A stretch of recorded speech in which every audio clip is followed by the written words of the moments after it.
Baka kanina wala pa kayo nung nagbatian. Magbatian po ulit tayo. Happy New Year sa inyong lahat. Happy New Year. Sige, batiin nyo yung inyong katabi. At syempre, nasa online din. Happy New Year. Batiin nyo rin yung katabi nyo dyan. Ayan. It's good to be back, no? Last na nag-meeting tayo, 2023. Ngayon, 2024 na. It's 1 year, di ba? Yan. So, sige, sabihin nyo nga sa katabi ninyo, gusto nyo bang mag-declare tayo na tayo ay magtatagumpay ngayong taon na to? Gusto nyo ba? O sige, sabihin nyo sa katabi ninyo. Sige, get a partner. Sabihin mo sa katabi mo, sabay ito kasi iparehong sasabihin eh. Okay? Sabay na sasabihin. Get a partner. Paano yan? Magkahiwalay siya ng partner nila na ngayon. Nakita ko lang. Okay, get a partner and say to your partner, I will be victorious this 2024. Sabihin nyo, dali.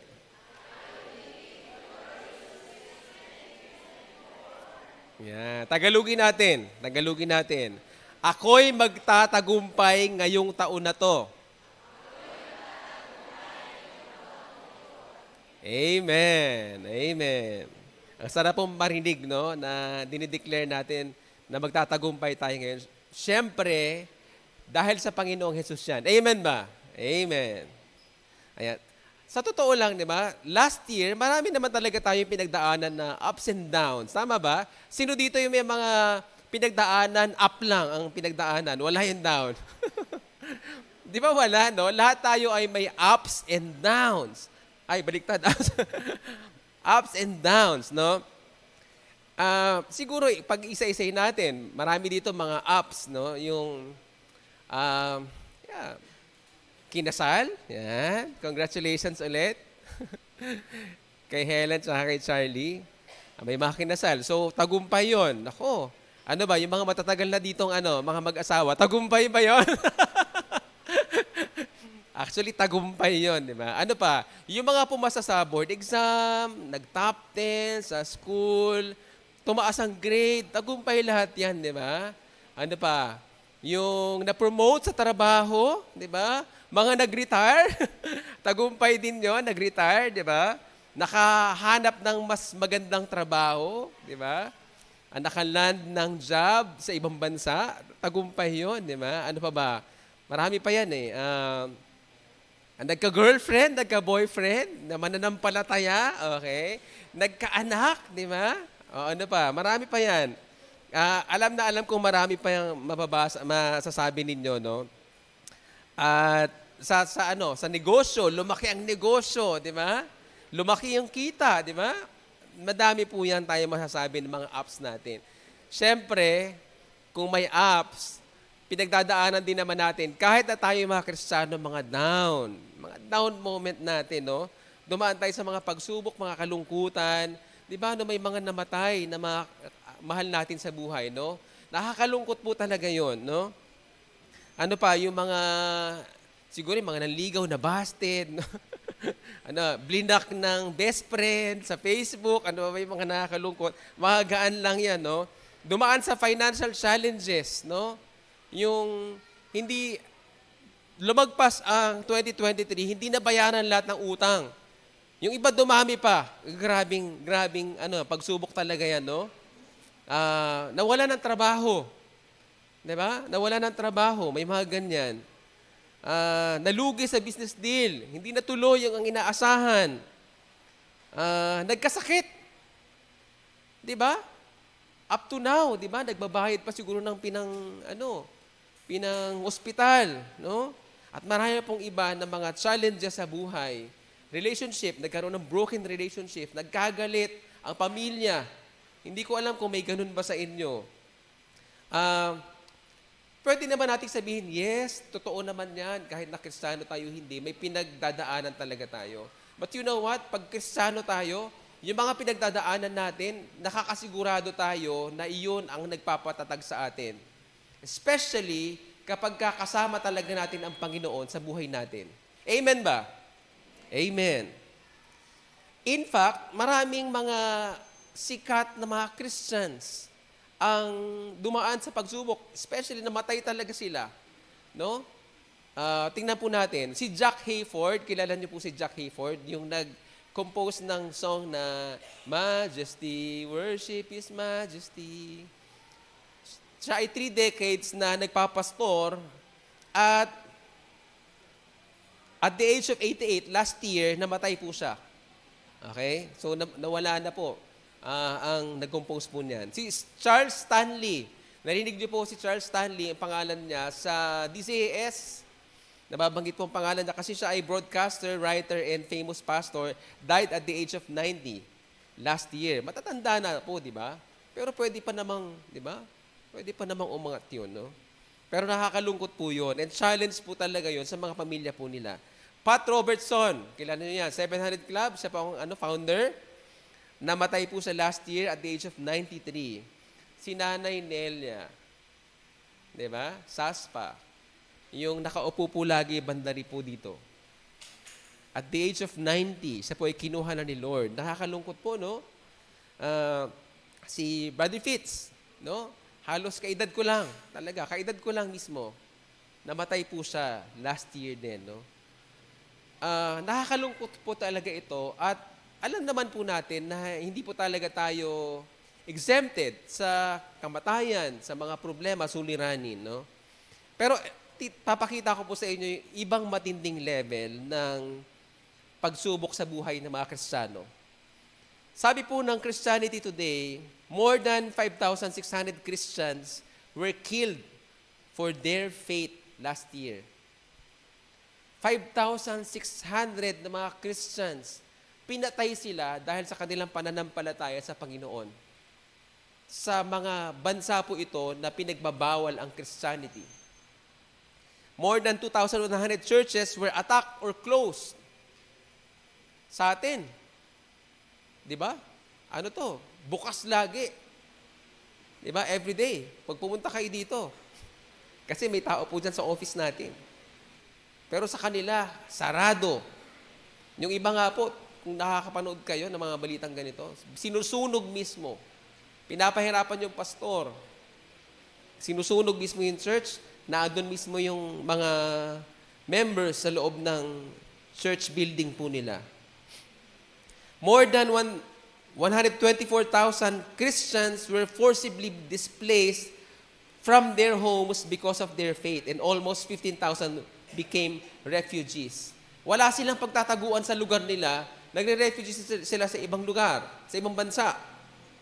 Ganun kadami ang naho-homeless dahil sila ay kumakapit sa kanilang pananampalataya sa Panginoon. Ito pa, there are more than 50 countries where it's hardest to follow Jesus.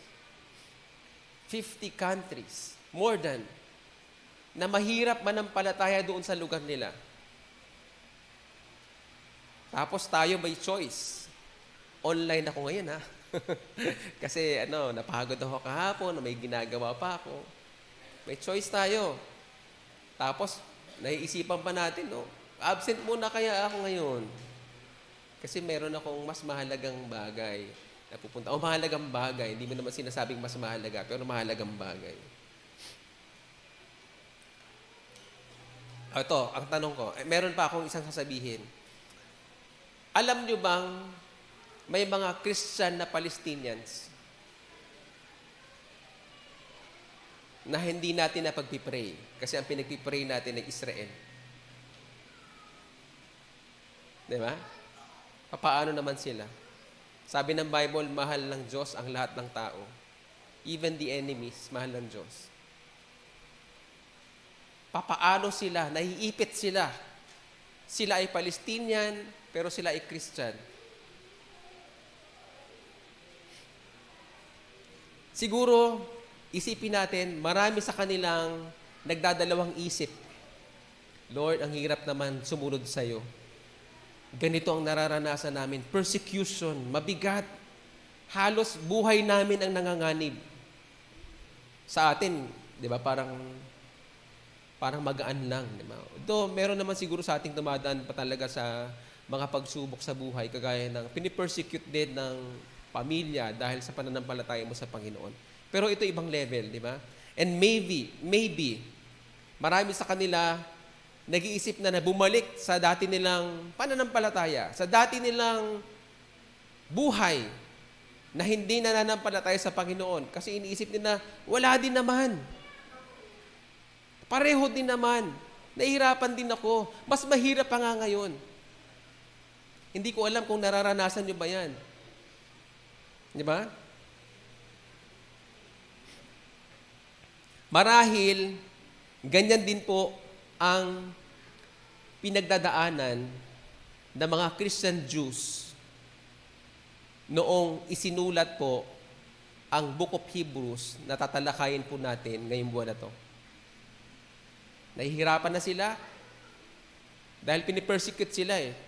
Imagine niyo, di ba, si Jesus pinako sa krus. Marami pong mga disciples, pinako pabaliktad, binababad sa kumukulong mantika, hinahagupit hanggang sa mamatay at ipapatuka sa uwak. Maraming nagtago sila sa mga yungib, sa mga kuweba, yung mga Christians noon. Lumipat sa ibang lugar na hindi sila kilala. Pero actually, yun ang paraan ni Lord kung bakit lumaganap ang Christianity sa buong mundo at nakarating sa Pilipinas. Pagpapala sa atin ang paghihirap nila noon. At itong pag-aaralan po natin ngayon, ito pong dahilan kung bakit sinulat ang Hebrews, to encourage yung mga persecuted Jewish Christians ng New Testament. At ang dalangin ko po, papalakas din po tayo ng pag-uusapan po natin ngayon. Yan pong dalangin ko. And I encourage you na kung gusto niyo pong ma-encourage, gusto niyo mapalakas sa inyong pananampalataya, simulan po ito sa this January, sa taon na to. Basahin niyo po ang Hebrews. Okay? Basahin niyo po ang Hebrews. Marami po diyang malalalim talaga na words. Pero kailangan niyong aralin siya talaga. Hindi na siya pagbabasa, kundi aralin po ninyo. So, ang preaching series po natin ngayong buwan na to ay Onward with Our Champion. Sumulong tayo, pasulong with our champion, kasama ang ating champion. At ang mensahe po natin ngayon ay tanong sa ating lahat. Ang tanong po sa atin ay, who's your champion? Sino ba ang tagapagtanggol mo? Sino ba ang defender mo? Sino ba ang champion mo? Yan po ang pag-usapan po natin. Manalangin po muna tayo.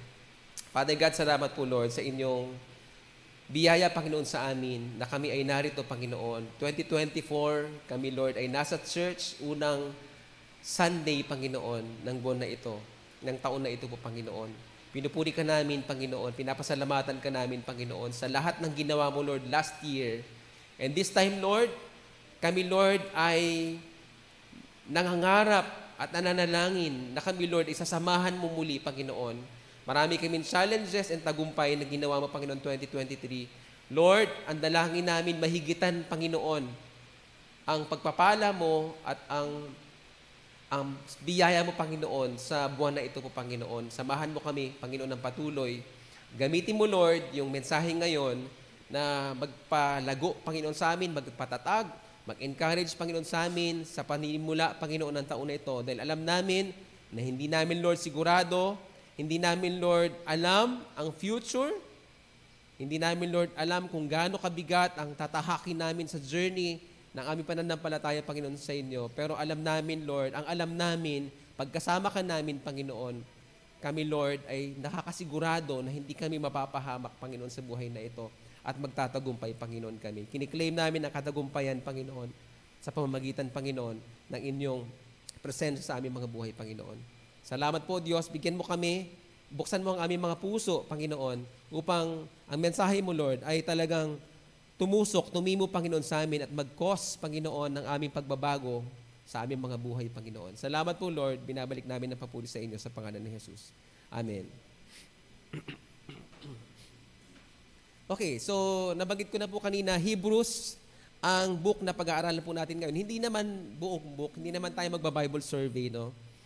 At hindi po natin alam, nababanggit na po ito sa mga past preachings na ang author ng Hebrews, ng Book of Hebrews, ay unknown. Hindi sigurado kung sino. Hindi sila nagpakilala eh. Unlike yung other books, nagpakilala sila. Pero dito, hindi sila nagpakilala. Hindi mo rin maramdaman kung sino nga ba siya. Okay? Kasi pwede daw siyang si Paul, pero hindi, iba daw yung writing style. Pwede rin daw si Barnabas, kasi si Barnabas ay son of encouragement, yung pangalan niya mismo. Very encouraging ang Hebrews.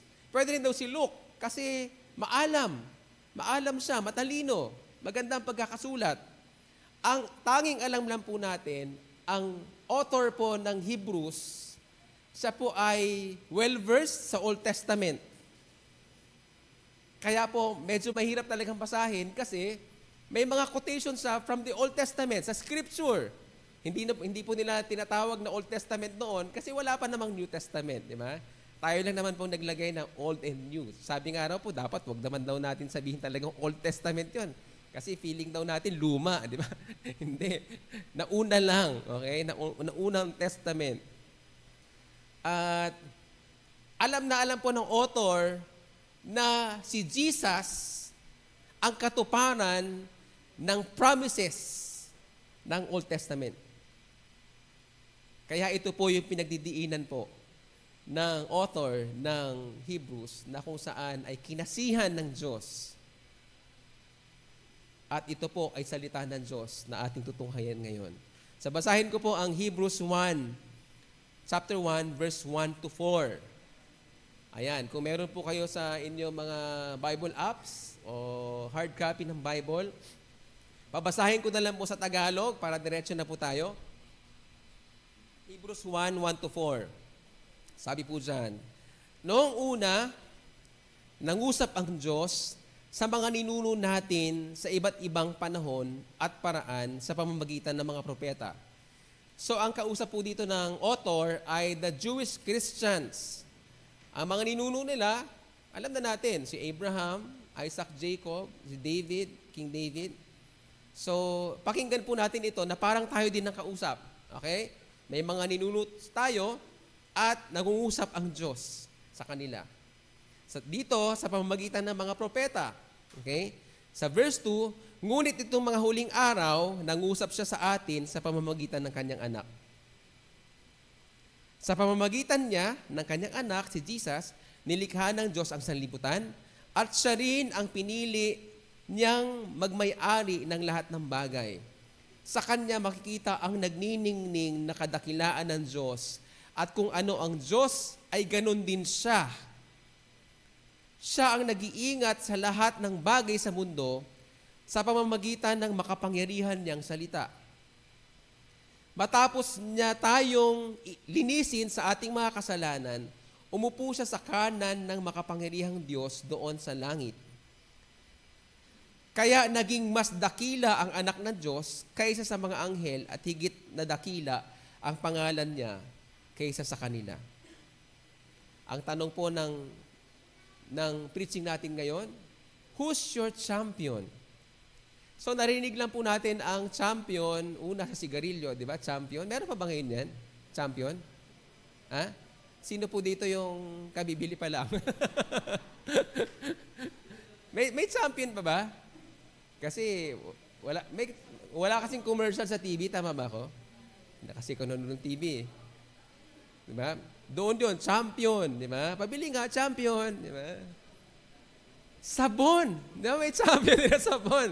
Doon natin naririnig. Meron pa. Ang champion, narinig natin yung word na yan sa larangan ng sports, di ba? Sino ang parang kinikilalang champion ng Pilipinas? Pinakasikat. Manny Pacquiao, di ba? Manny Pacquiao. Champion siya sa boxing. Ako, mahilig ako manood ng MMA, di ba? UFC. the one. So, marami po doon. Pag nanalo, champion, no? So, ang definition po ng champion, a champion is a person who has defeated or surpassed all rivals in a competition, especially in sports. Pero alam niyo bang, hindi lang ganon ang definition ng champion. Ito yung pangalawang definition ng champion. A champion is one who shows marked superiority.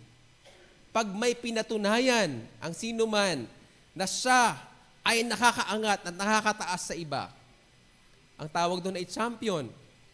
Naku. Di ba? Marami yan, di ba? Marami tayong iniisip. O ito pa. A champion is a person who fights for a cause or on behalf of someone else. Ito pa. A champion is one that does the battle for another's rights or honor.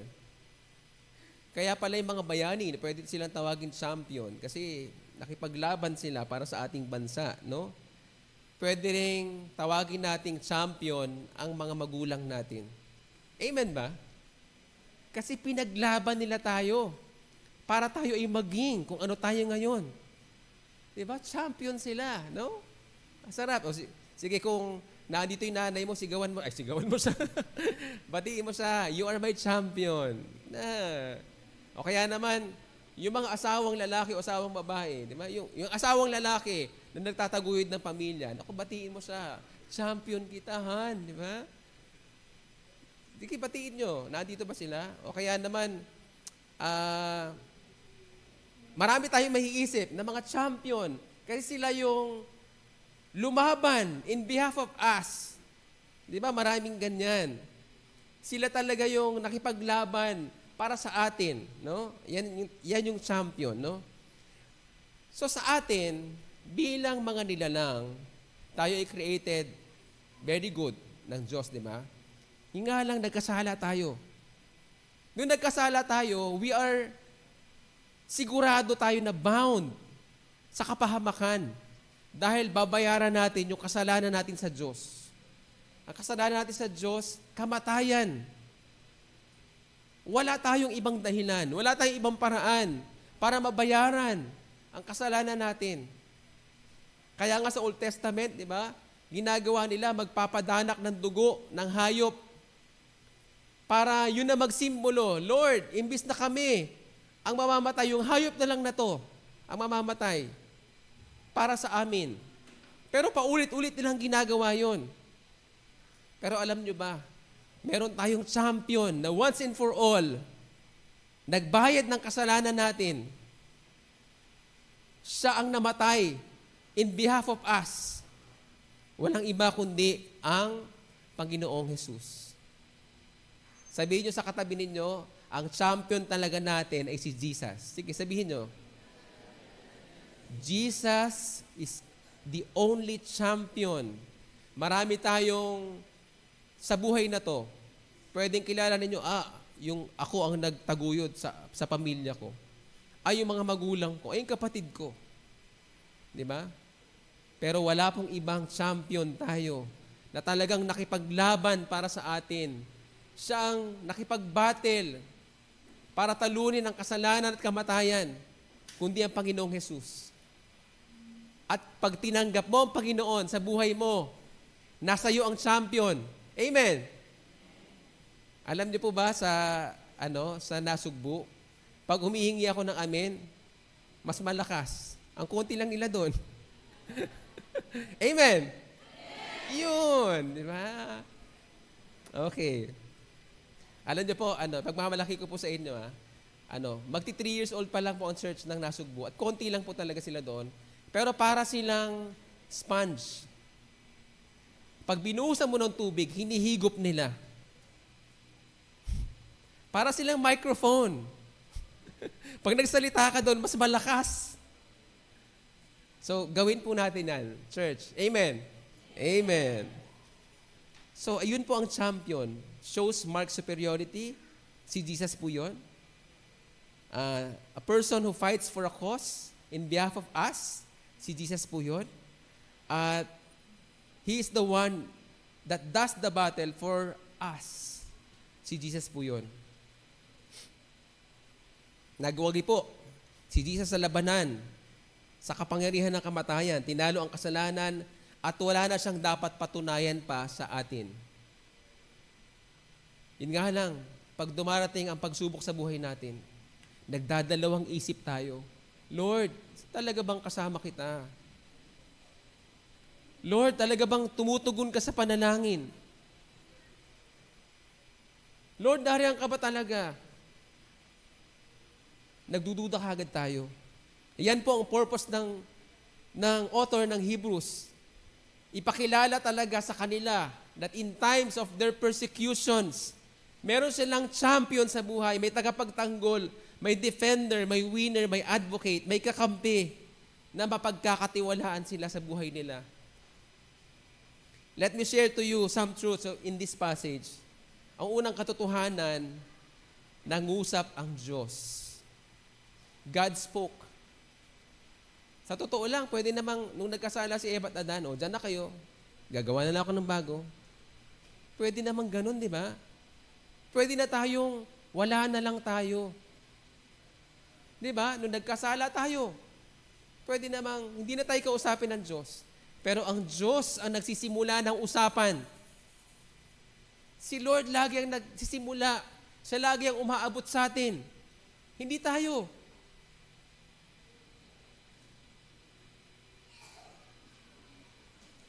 Sabi po sa verse, Hebrews 1, noong una nangusap ang Diyos sa mga ninuno natin sa iba't ibang panahon at paraan sa pamamagitan ng mga propeta. Una, sa iba't ibang panahon.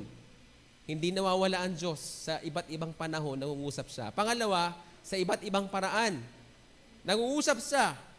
Imagine ninyo, nagsalita ang donkey para kausapin si Balaam. Di ba? Pati donkey magsasalita. In circumstances, sa iba't ibang paraan, nung binuksan ng Diyos ang Red Sea para makatawid ang mga Israelita palayo sa Egypt dahil papatayin sila. Ano ang pag-uusap ng Diyos doon? Sa circumstances, mahal ko kayo, dumaan kayo, ililigtas ko kayo. Nung merong cloud sa umaga at fire sa gabi, nagiging gabay nila sa kanilang paglalakbay ang mga Israelita. Ano ang pangungusap ng Panginoon doon? Iingatan ko kayo, gagabayan ko kayo. At marami pang ibang paraan ang ginamit ang Diyos. Sa pamamagitan ng mga propeta, magbanggit nga kayo ng mga pangalan ng propeta? Ha? Isaiah. Sikat talaga si Isaiah. Number 1 lagi yan, no? Siya ba yung crying prophet? Joke, mali. Si Jeremiah yon, okay? Isaiah, Jeremiah, sino pa? Prophet. Lamentation. Joke. Di ba? Mga patriarchs. Di ba? Si Moses, si Abraham, di ba? Si Abraham, Isaac, Jacob. Nangusap sa kanila ang Panginoon. At ginamit sila para gabayan ng buong Israel. Si Moses, 10 Commandments, nangusap ang Panginoon. Ito ang gusto kong gawin ninyo. Doon nagpakilala ang Panginoon. Marami pang iba. Si King David. Yung mga writers po ng mga books sa Old Testament and New Testament. Diba? Yun ang unang paraan ng Diyos. Pangalawa, anong paraan ng Diyos na nangungusap siya? Sa pamamagitan ng, sa verse 2, ngunit nitong mga huling araw, nangusap siya sa atin sa pamamagitan ng kanyang anak. Si Jesus pala ay isang pangungusap sa atin ng Diyos.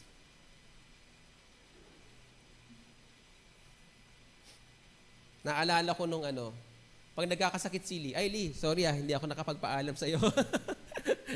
Si Lee kasi nung maliit pa siya, yung nag-host po dito, sakitin talaga siya, may asthma talaga siya, at severe yung asthma niya. Pag ina-asthma siya, dinalagnat din, magkasabay siya, inuubo, sinasinusitis, yung allergic rhinitis, tapos susuka siya ng marami, to the point na lupaypay na siya. Hindi makahinga, lupaypay.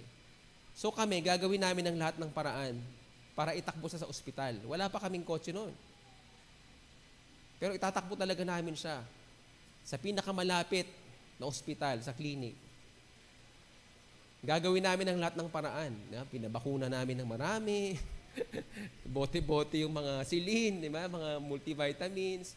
Nila pa namin siya sa naturopathic yung natural lang, ginagawa talaga na, madaling araw, ginagawa po namin yan lahat. Hindi, alam ko, yung mga magulang ganyan din ang ginagawa ninyo sa inyong mga anak.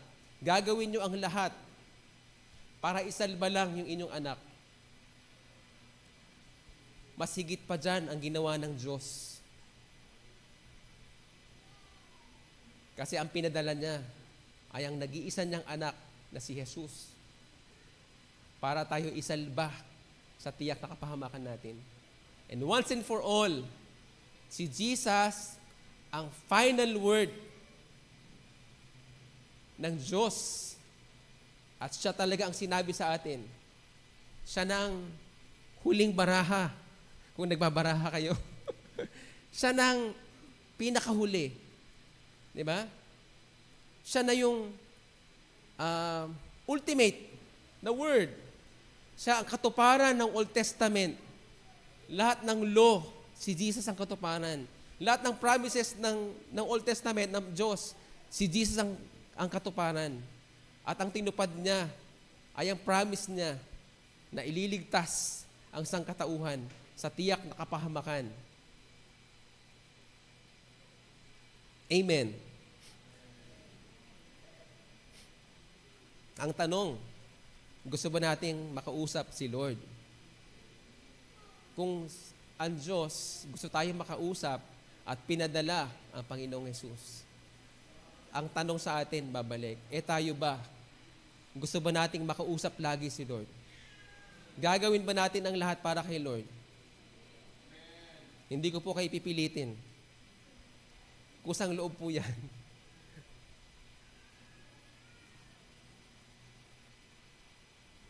Tayo po ay na mga nasa huling araw na. Sakop po tayo nito.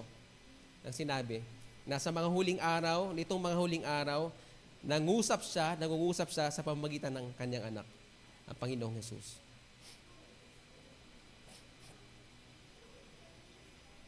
During the New Testament, ginugulpi nga sila, di ba? Diyan po, masasabi natin na dila lang yung walang latay. Kasi talagang pinapahirapan ng mga Kristiyano that time. At pinapatay talaga sila. Kinukulong, pinapatay, pinapahirapan talaga sila. At nararamdaman talaga nila na pinaglalaban nila ang kanilang pananampalataya sa Panginoon. Hindi ko alam kung mararamdaman ba natin yan o nararamdaman ba natin yan. Minsan sa atin, sa panahon natin ngayon, maraming gustong umalis sa pananampalataya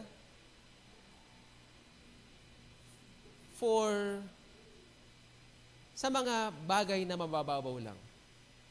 Example, kasi, pastor hindi,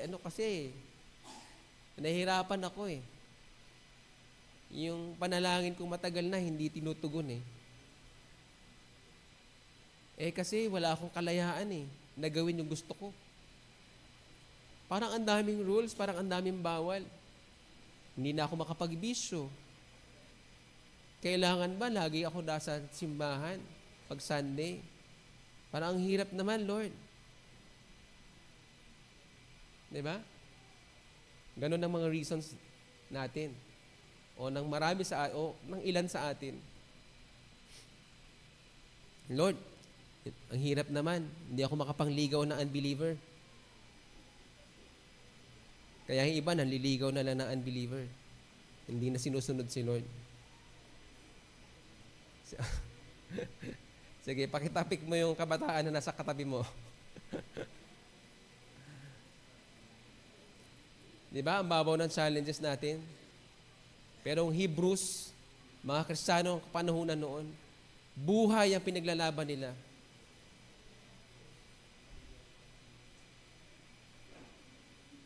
Pero may gustong sabihin sa atin ng Panginoon. Maybe sa atin naman talaga, Lord, valid naman Lord, parang hirap na hirap ako sa buhay. Diba? Nung dumating yung mga pagsubok sa buhay, ang dala ko yata planggana. Nasahod ko yata lahat. Nasa akin ang lahat. Parang si Daniel Padilla ba? Bakit yung iba, Lord? Parang ang dala lang nila, tabo o kaya baso lang. Ang konti naman ng pagsubok nila. Bakit sa akin, Lord? Tumambak lahat. Maybe, yan ang pinakamabigat sa atin. Well, mauusap pa rin sa atin ang salita ng Diyos. Just open your heart. Alam ko, magpapalago sa atin ang mensahe po ngayon. Sabi po dyan, ngunit itong mga huling araw, nangusap siya sa atin sa pamamagitan ng kanyang anak. Inisa-isa po ang mga reasons kung bakit dapat manatili tayo sa ating pananampalataya. Parang sinasabi po dito, hey, gusto ko kayong kausapin at i-assure na wala kayong lalong ibang kailangan sa panahon ngayon, si Jesus lang. Nahihirapan kayo? Mas kailangan nyo ko. Okay. Ito na po, isa-isay na po natin. The reasons kung bakit si Jesus ang champion po natin, ang ating tagapagtanggol at dapat ay manatili tayo sa Kanya. Number 1, sa pamamagitan ni Jesus, nilikha ng Diyos ang sanlibutan. Sa verse 2 po yan, sabi kanina. Sinabi niya po yan sa John 1:3, nilikha ang lahat ng bagay sa pamamagitan niya at walang anumang nilikha ng hindi sa pamamagitan niya. Naisip niyo ba? Nai-imagine niyo ba? Ang manlilikha ay tagapagtanggol natin. Kakampi natin sa buhay na to. The one who created the heavens and the earth at lahat ng narito. Kakampi natin. Siyang defender natin. Matatakot ka ba? Matatakot ka pa ba? Number 2, na binigay po dito. Si Jesus ang piniling magmay-ari ng lahat ng bagay. Sa verse 2, nakalagay po yan. Siya ang may-ari ng lahat ng bagay. Una, bakit kaya siya ang pinili? Parang ang lalim, no? Siya ang pinili ng Diyos na magmay-ari ng lahat ng bagay. Well, ang katotohanan yan, ang anak ng Diyos, sa simula pa lang, sa creation pa lang, present na siya. Diba? God the Father, God the Son, and God the Holy Spirit. New Testament lang siya pinangalanan bilang Emmanuel, bilang Jesus, God with us. Ang pangalan kasi ni Jesus, ang meaning ay God saves Jesus or Joshua or Yeshua. Yun po ang meaning nun. Doon lang sa, pinangalanan. At ang Hebrews, ang kausap niya ay mga Hebrew people. So, ang kilala na si Jesus. Kaya dito binanggit, si Jesus ang piniling magmay-ari ng lahat ng bagay. Nagigets na po ninyo ang meaning po niyan. Romans 8:17, at bilang mga anak, mga tagapagmana tayo ng Diyos at kasama ni Kristo na magmamana ng mga pagpapalang inilaan niya. Sapagkat kung magtitiis tayo kagaya ni Kristo noon, darating araw na pararangalan din tayo kasama niya.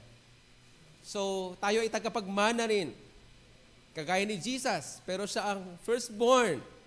Okay, siya ang panganay. So siya talaga ang piniling magmay-ari. Pagmamay-ari rin tayo ng Diyos at lang lahat ng to.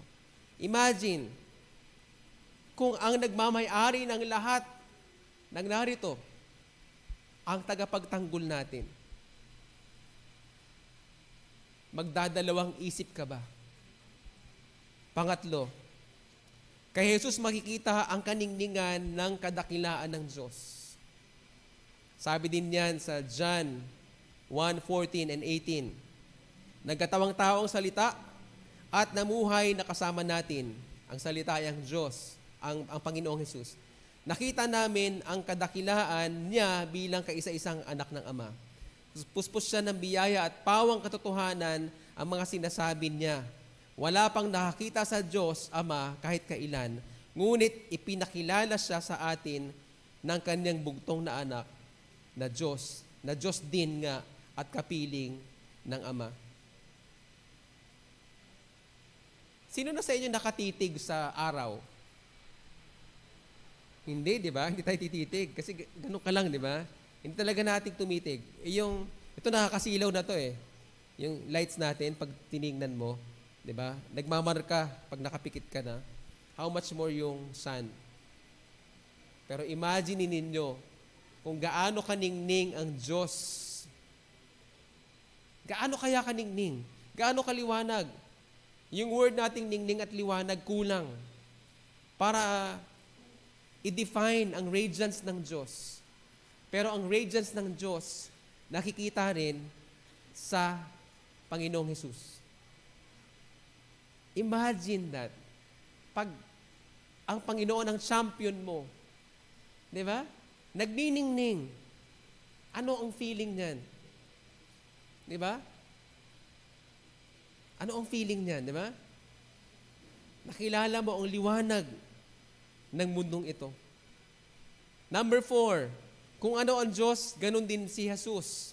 Almost the same, di ba? Naalala ko yung preaching ko nung December.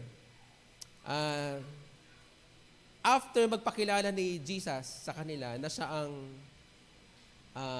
nakakita sa kanya ay ang nakakita na rin sa Diyos, declaring na si Jesus at siya ay isa. The same. Di ba? Pero sa John 14:19, ito yung sinabi ni Jesus, Felipe, kausap niya si Philip, ang tagal na natin magkasama, hindi mo pa rin ako kilala. Ang nakakita sa akin ay nakakita na rin sa Ama. Kasi hinahanap ni Philip, after niya magsabi ng ganon, ang nakita sa Ama ay, ang nakita sa akin, nakita na sa Ama. Ako at ang Ama ay isa. Sinabi doon. Sabi ni Philip, Lord, pwede ba na yung makita ang Ama? Ang kulit, di ba? Sarap kutusan. Pero sometimes, ganyan tayo. Gusto pa nating maraming proof. Gusto pa natin ng katibayan.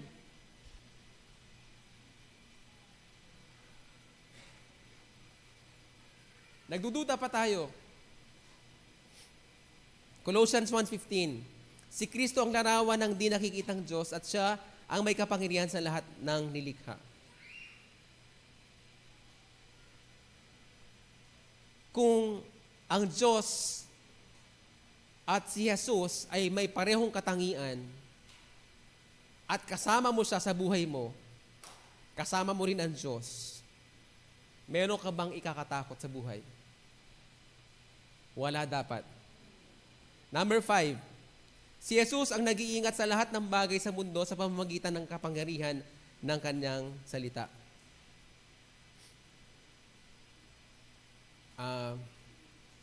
Merong tinatawag na di ba, presidential decree. Ganyan, di ba? Pag nagsalita yung presidente, mas madali siyang maging law. Okay? Merong emergency powers, may mga ganyan. Pag sinabi niya, bawal muna to. Bawal muna yan. Kasi nasa law din yun. Pwede mag-declare. Yung hari, di ba? Ang sinabi ng hari, hindi mababali. Di ba? Pag sinabi ng hari, yan ang law. Alam niyo po, ang Panginoong Hesus ang nag-iingat ng lahat ng bagay sa pamamagitan ng kapangyarihan ng kanyang salita. Sa salita ng Diyos, sa salita ng Panginoon, there is power. Imagine ninyo, ang champion natin, ang tagapagtanggol natin, nung sinabi niyang, ikaw ay pinatawad na. Pinatawad ka na. Yun ang totoo. And there is power.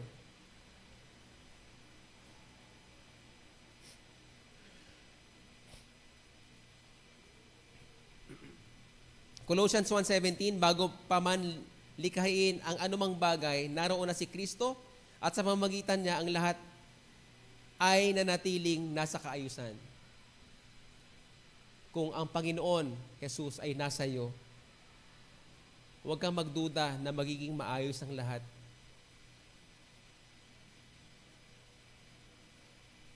Huwag kang magduda na walang kayang baguhin o ayusin ng Diyos. Kaya niyang ayusin ang lahat. Number 6, si Jesus ang linis ng ating mga kasalanan. Sa verse 3 yan. Imagine. Ang sabi din ng Bible, di ba? Pag pinatawad ka ng Diyos, kasing puti ng snow. Tayo, pag, di ba? Pinapatawad na kita, huwag ka lang magpapakita sa akin ulit, ha? Hindi talaga nagpapatawad, di ba?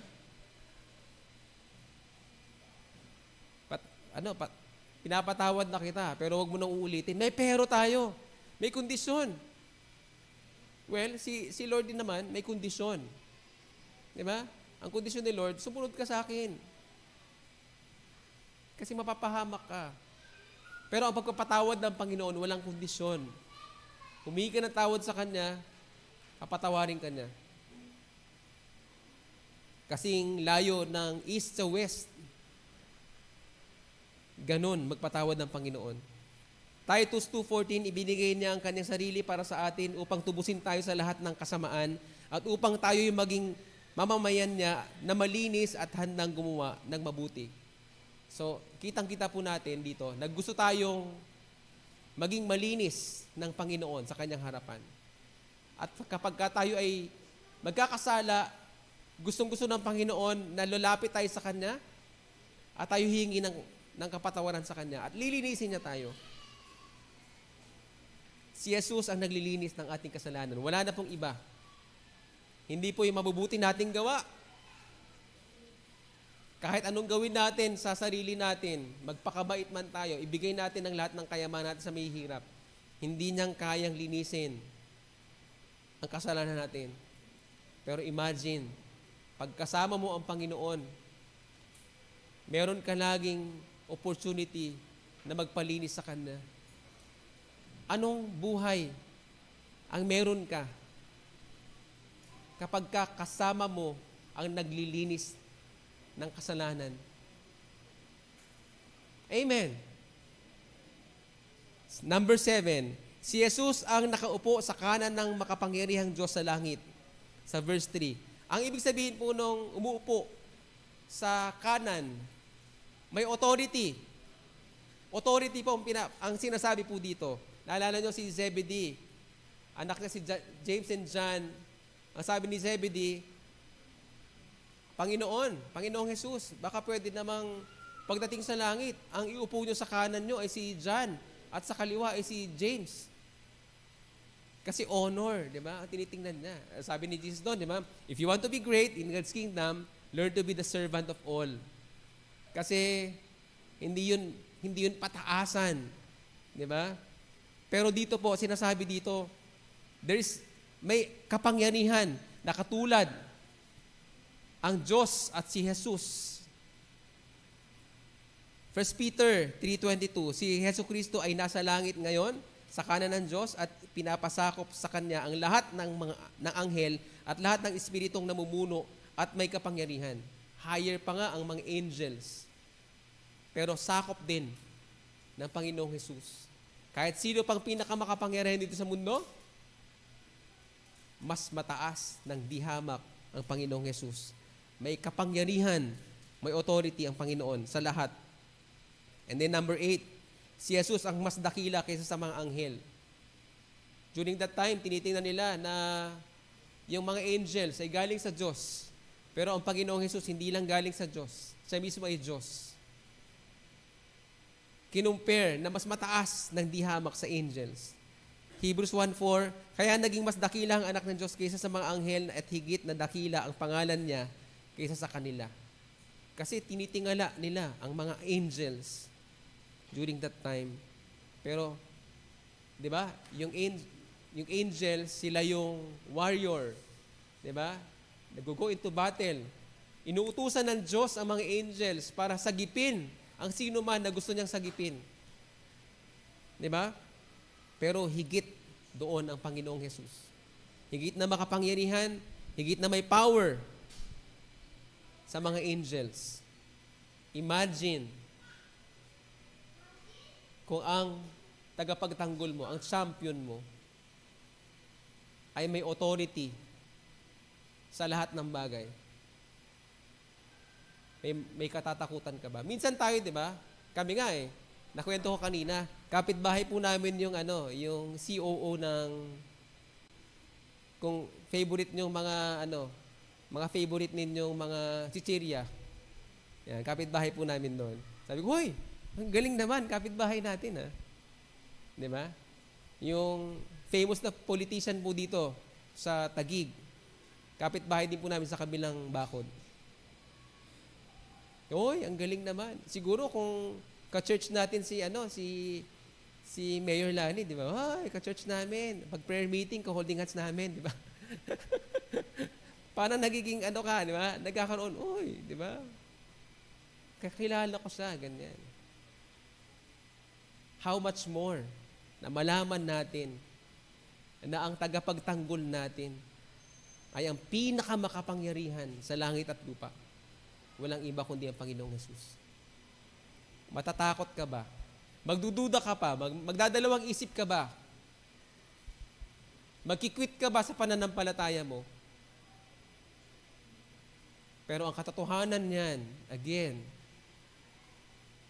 dumarating ang panahon ng pagsubok, trials and temptations sa buhay natin. I pray na kapag daraan tayo sa mga mahihirap na parts ng buhay natin, sa journey natin, maalala natin ang mensaheng ito. Na meron tayong champion na magtatanggol sa atin, na hindi tayo pababayaan. Hindi tayo manganganib. At wala na siyang ibang patunayan pa sa atin. Kasi pinatunayan niya na ang lahat. Siya po ang pinakamataas na pangungusap sa atin ng Panginoon. Ang tanong, pinapakinggan ba natin siya? Pinagkakatiwalaan ba natin siya sa buhay natin?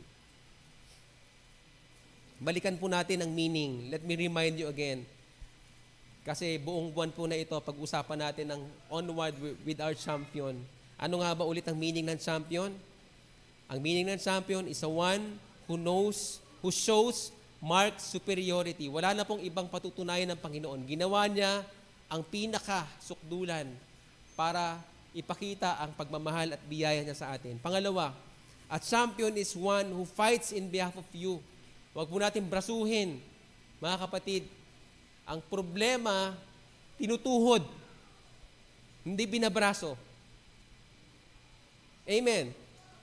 Pag nanalangin tayo, kaya napakahalaga po na nagbabasa tayo ng Biblia.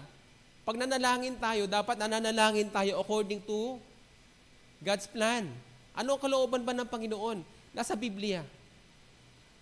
Kaya tayo matututong manalangin kasi nagbabasa tayo ng Biblia. At pag nananalangin tayo, pinangahawakan natin ang promise ng Panginoon, magtitiwala tayo sa Kanya kasi He will fight the battle. He will do the battle for us. Siyempre tayo pa rin. Pero ang nagpapalakas ng loob natin ay ang Panginoon. He will fight in behalf of you and He will do the battle for you. Let Jesus be the champion in your battles. Huling tanong, si Jesus ba ay champion ng buhay mo?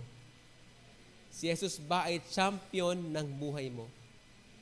I pray na talagang gawin natin, pagkatiwalaan natin Panginoon, siya maging champion ng buhay natin. Huwag po tayong susuko sa ating pananampalataya. Hawak lang po tayo. Hindi po natin alam kung ano mga darating na pagsubok ngayong 2024. Pero ang sigurado natin, magtatagumpay tayo kasi nasa Panginoon tayo. Amen? I pray na gawin natin siyang champion sa buhay natin. Sa maliliit na bagay, sa malalaking bagay. Wala pong exempted. Love life, family, relationship, trabaho, negosyo, lahat dapat ang Panginoon ang champion natin. Pwede bang yuko po tayong lahat? And you pray. You connect to God. Yuko po tayong lahat. Huwag po kayong makonscious sa inyong katabi. It's between you and the Lord. Alam ng Panginoon ang puso ninyo, kapatid. Alam niya kung may pinagdadaanan ka ngayon. Alam niya kung hindi ka talaga nagtatagumpay. Alam niya kung dumadaan ka sa mga temptations at bumibigay ka. Alam niya kung nagdadalawang isip ka sa pananampalataya mo. Alam niya kung talagang sa Kanya ka o nangihina ka. Ang Panginoon ay all-knowing. Pero siya rin ay all-powerful.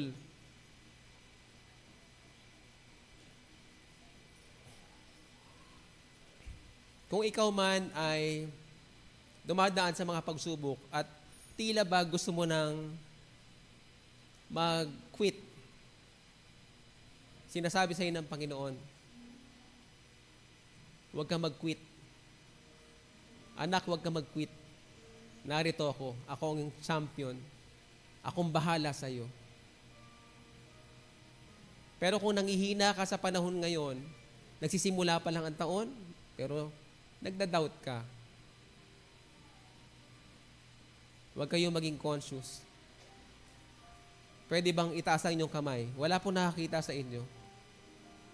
Bilang sign ng pagsuko ninyo sa Panginoon. Ikaw ba ay nangangailangan ng kalakasan na lumumula sa Panginoon? Taas mo ang kamay mo. Salamat po, salamat po. Maybe, pwede na pong ibaba. Maybe, kayo naman, yung iba sa inyo ay matatag naman sa pananampalataya. Pero gusto nyo lang makatiyak na, Lord, magkukumit ako sa iyo. Alam ko may gagawin ka pa na mas malaki pa. Gagamitin mo pa ako sa mas malaki pang gawain. Lord, marami pa akong makakilala o kamag-anak, kapamilya na hindi pa mananampalataya sa iyo. Hindi pa mananampalataya sa iyo. Kawawa po sila, Lord. At gusto mo mag-commit sa Panginoon. Lord, saan mo man ako gamitin, magsisay yes lang ako sa iyo. Pero, nahihirapan ka. Kasi Lord, paano naman to? Paano naman yun? Marami kang cares. Pero gusto mo talagang mag-recommit sa Panginoon. Pwede bang itaas ang kamay mo? Bilang sign na ikaw ay nagtitiwala sa Panginoon, na hindi ka pababayaan. Bilang sign ng surrender mo sa Panginoon, sinusurrender mo ang iyong sarili. Salamat po, salamat po. Pwede na pong ibaba ang iyong kamay. Let me pray for you.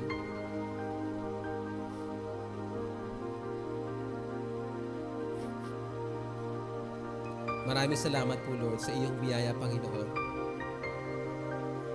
Wala kaming karapatan, Panginoon, sa lahat ng pagpapala mo, sa lahat ng paggabay mo, Panginoon, dahil sa aming kasalanan, Panginoon. Pero, minahal mo kami, pinatawad mo kami, Lord.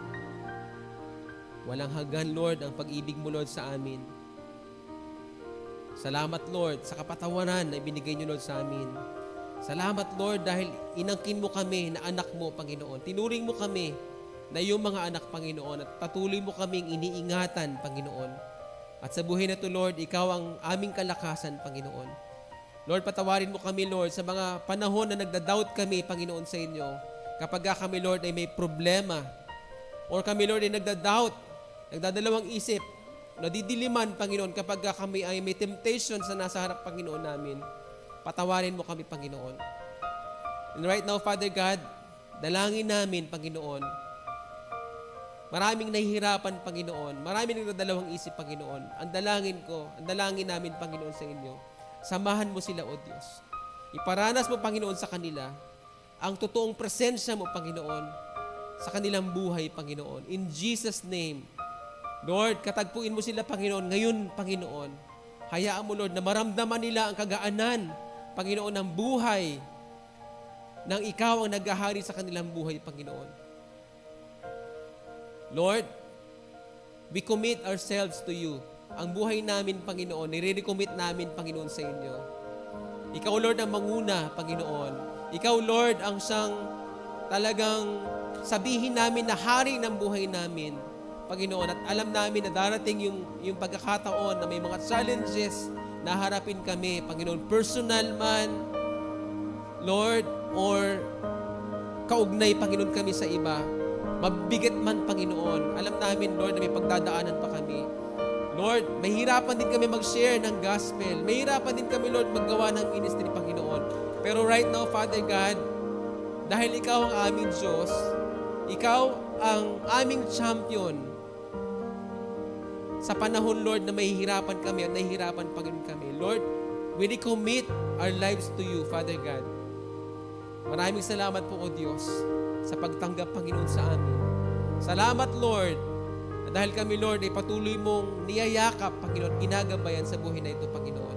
Hayaan mo, Panginoon, na ma-declare namin sa aming mga buhay na Ikaw ang patuloy naming magiging champion. Ikaw, Lord, ang aming defender. Ikaw ang tagapagtanggol namin. Ikaw ang winner, Panginoon, sa aming buhay. Ikaw ang una, Panginoon, sa aming buhay, Panginoon. Hayaan mo, Lord, na ito, Lord, ang panghawakan namin, Panginoon. At sinisigurado, Panginoon, nakakatiyak, Panginoon, kami na pagkasama ka namin, kami ay mga magiging mananagumpay, Panginoon. Salamat po, O Diyos. Inaalay namin ang buhay namin, Panginoon, sa inyo. Maghari ka, Panginoon. Salamat po, O Diyos. Binabalik namin ang lahat ng papulit na walhati, Panginoon, sa inyo. Sa pangalan ni Jesus. Amen.